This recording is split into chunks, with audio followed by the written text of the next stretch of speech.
Good evening. I welcome you all to this press briefing.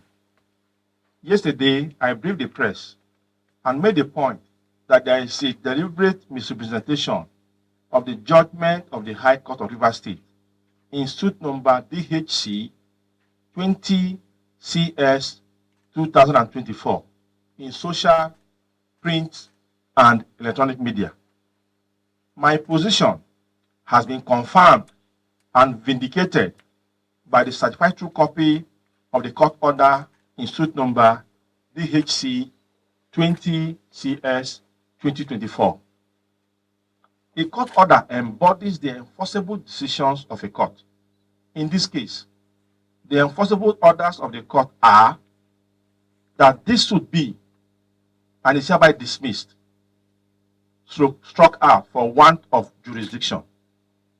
That the People's Democratic Party, PDP, be and is hereby joined as the fourth defendant. That the claimant's case be and is hereby dismissed for lacking in merit. Contrary to the false claim and misrepresentation in social, print, and electronic media, the court did not make a declaration that Martin Amehule is the Speaker of the Rivers State House of Assembly.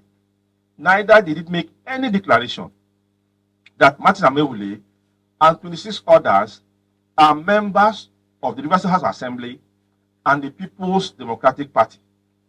If it were so, it would have been embodied in the court order which has been circulated to you all and displayed by me here for the purpose of clarity.